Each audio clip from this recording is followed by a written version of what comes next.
There's been a major terrorist attack in Moscow, Russia. A large number of people have been killed. A substantial number of people have been injured. The terrorists, most of them have been apprehended, and there seems to be, according to the Russians, some Ukrainian involvement in this. So this could possibly provoke the Russians into escalating their involvement in their actions in the Ukraine conflict. And that is very dangerous if it in turn provokes NATO to get involved in a more substantial way. So this is a very dangerous situation that we are currently involved in. So let's try and find out what has happened thus far, what is happening based on the information that we have.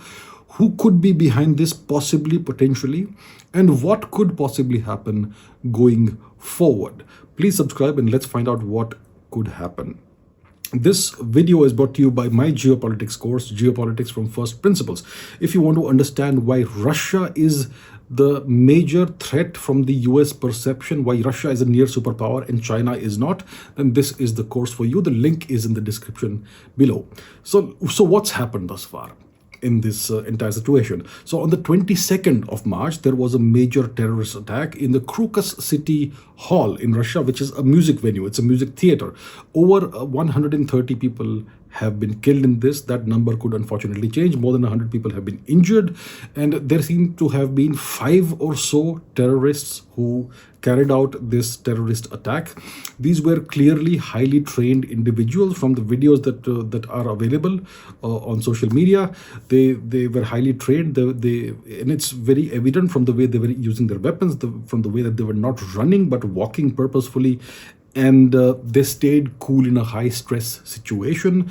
They set fire to the entire place after killing as many people as possible. They used Molotov cocktails, and then they, or in an orderly manner, walked out of the venue instead of just running out in panic.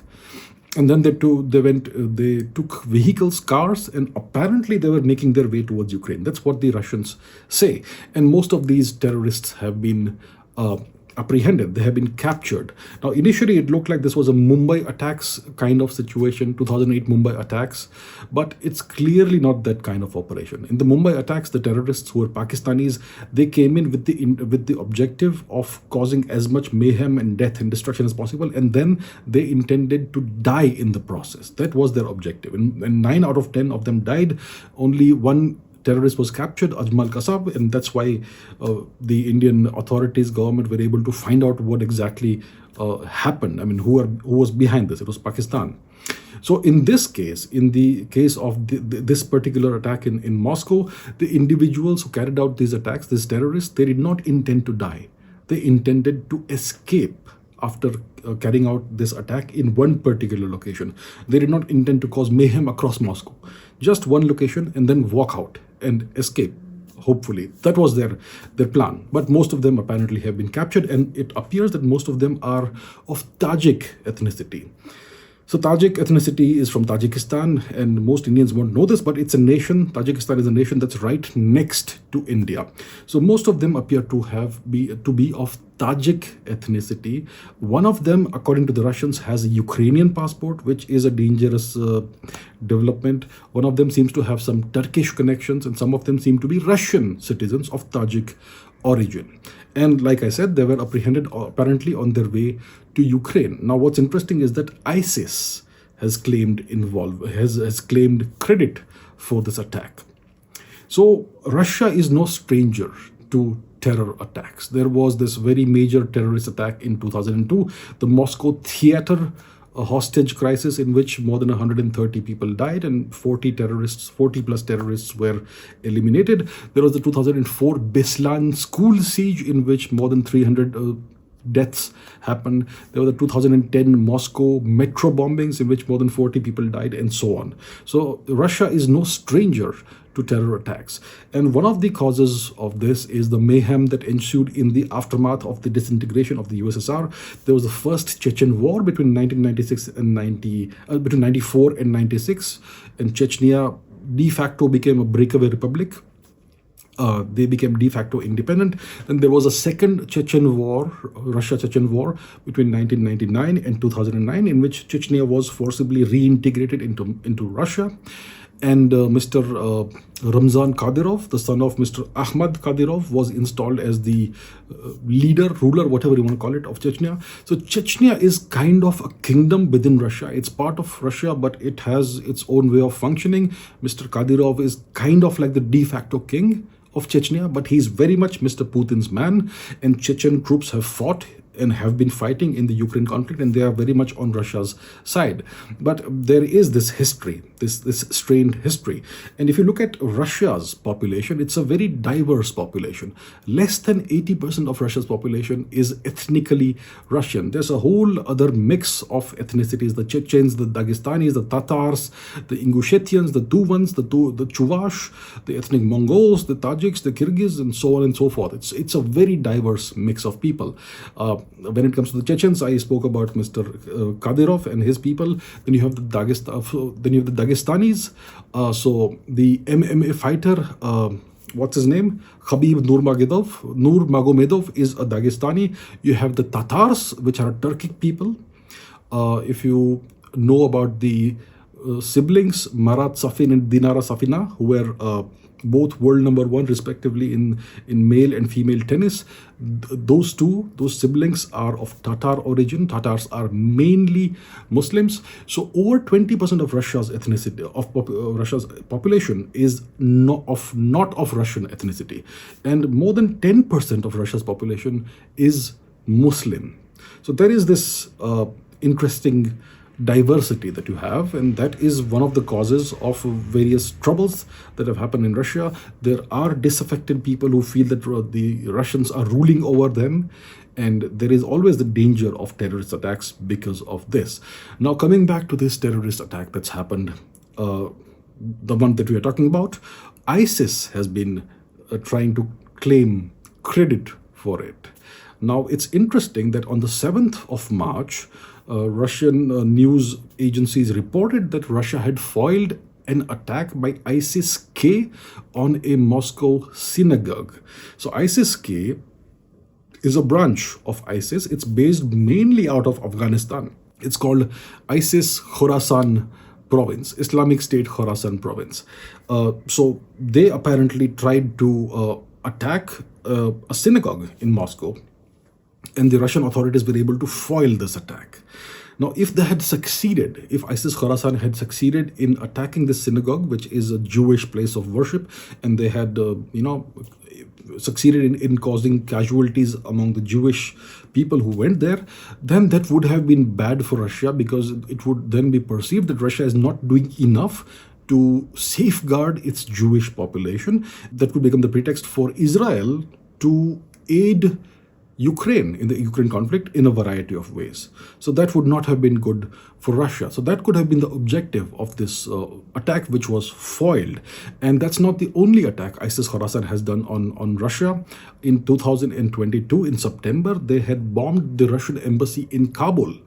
So there's a history behind this.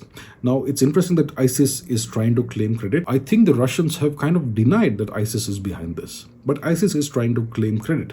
And it's interesting from a number of perspectives. ISIS is an organization that miraculously, magically came into existence around 2012. And therefore, they were fighting the Syrian government.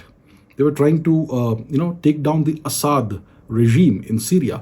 And the other major force that was fighting the Assad regime was the United States. So that's interesting. Okay, so ISIS came out of nowhere, became a major fighting force with a large number of fighters. They essentially controlled large parts of Syria and some parts of Iraq. And you know what they did to the Yazidis and so on. And between 2013, 2014, all the way to 2016, there were regular terrorist attacks caused, done by ISIS on a regular basis. And what is interesting, really interesting, is that former US President and possible future President Trump said that ISIS was founded by his predecessor Barack Obama. So that's a very interesting statement coming from the then President of the US himself. And now ISIS is claiming that they are behind this, they are responsible for this.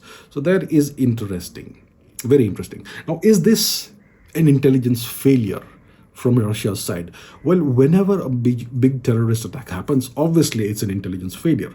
For example, I mean, it's interesting that the Americans are claiming that they had given the Russians some kind of intelligence and some warning about possible attacks on concert venues, etc. They even put out a travel advisory on the 7th of March, a warning that there could be attacks in Moscow in concert venues, etc. So if they indeed did warn the Russians and they did put out the travel advisory and still this attack happened, then you could say it's an intelligence failure. Well, the Hamas attack on Israel in 2023 October was also a major intelligence failure. And if you go back to the 2013 Boston Marathon bombing, in which the Russians had given the Americans multiple warnings about the perpetrators, the Tsarnaev brothers, who were of Chechen Avar origin. They had given the Americans multiple warnings about the activities of these two brothers and their family. And the Americans had put them on a terrorist watch list, and still the Boston Marathon bombing happened in 2013. So that again is an intelligence failure. So when it comes to a large, massive country like Russia with such a diverse population, there's always the danger of some kind of terrorist attack happening on any given day, essentially. And you can't foil all attacks. So yeah, you could say it's an intelligence failure, but well, there's not much you can do. I mean, how many fish can you catch, right? That's just how it goes. So that is the deal. Now, who could be behind this attack? So there are 5 possibilities. Okay, these are hypothetical possibilities. I'm not saying possibility 1, 2, 3, or 4, or 5 is the right possibility, but I'm going to talk about 5 possibilities. The first possibility that we can potentially consider is that it was the US or NATO or Ukraine that were somehow behind this attack. So when you have terrorists who carry out an attack, those terrorists who actually do the work on the ground, the terror attack on the ground, those are simply pawns on a chessboard, but somebody is putting the pieces on the chessboard and moving the pieces. There's a power behind the scenes that is typically unseen. So it is a possibility that it could possibly be the US or NATO or Ukraine that could have been behind this terrorist attack. And this would have, if that is true, hypothetically, then that would it would have been done to force Russia to escalate their activities in Ukraine. And that could possibly precipitate a much larger escalation of the war and potentially lead to World War III. I'm just saying. Yeah, so that is one possibility we can consider. What's the second possibility? The second possibility is that what ISIS is saying is true and they were behind this. So it could be ISIS, either ISIS or ISIS Khorasan province, which again brings in the possibility that there's somebody behind them. And like Trump said, it could be the US. So that is another possibility that we can hypothetically consider. The third possibility is that this could simply be could have been carried out by some disaffected Russian ethnic minority citizens, like the Tajiks, for example. At least one of these Tajik individuals who has been apprehended seems to have Russian citizenship. So maybe it's just disaffected citizens who feel that they are being oppressed by the Russian regime who carried out this terrorist attack. So that is a third possibility. I'm not saying any of these is correct because we don't have sufficient information. I'm just listing the possibilities out. So these are the 3 possibilities thus far. What's the fourth possibility? The fourth possibility, which is going to be controversial, I'm just saying a hypothetical possibility here. The fourth possibility, the fourth scenario is that it could perhaps possibly have been a false flag operation carried out by Russia itself. I mean, people were saying that when the Hamas attack on Israel happened, that was a false flag operation. The Israelis knew what was coming and they allowed this to happen so that they could escalate their activities in Gaza and devastate Gaza. I'm not saying it's true. There has been no proof for this. No proof has been put out, but people speculate. So one of the speculations one could come up with is that possibly it could have been a false flag operation carried out by Russia itself. Okay, and why would they do it? Well, hypothetically, they could do this to justify an escalation of the war in Ukraine, and they want to take the war to the next level and maybe, carry out attacks against individuals and high value targets and so on. So they could use this as the pretext, justification for this escalation. Once again, this is a hypothetical possibility. I'm not saying it's true, but we will consider all the possibilities. And the last possibility is that this was carried out by completely unknown actors for completely unknown reasons. So that's the last possibility. So these are 5 possibilities that one could, from the perspective of logic, consider. Now, what could happen going forward? Well, Russia seems to be claiming that there is Ukrainian involvement in that. So that could be the justification that they need to escalate their activities in Ukraine. They will certainly go after whoever they perceive is behind this, whether it is a number of individuals or whether it's the Ukrainian government itself or the Ukrainian nation itself. There is going to be retaliation of some sort against whoever Russia perceives is the actor that has caused this terrorist attack. So there is going to be some kind of retaliation coming from Moscow, and it's going to be not small retaliation. It's going to be massive. So we need to brace for an escalation in the war in Ukraine. Either way, there's going to be some kind of escalation in the war in Ukraine. And finally, when it comes to ISIS Khorasan province, it's mainly based out of Afghanistan, also in neighboring countries like Tajikistan, Central Asia. It's based out of Afghanistan, and one of its targets is India. Okay, one of its stated targets is India, and Afghanistan is right next to India. It's in the Indian subcontinent. It's a subcontinental nation, Afghanistan. It used to be Gandhar, Indian province.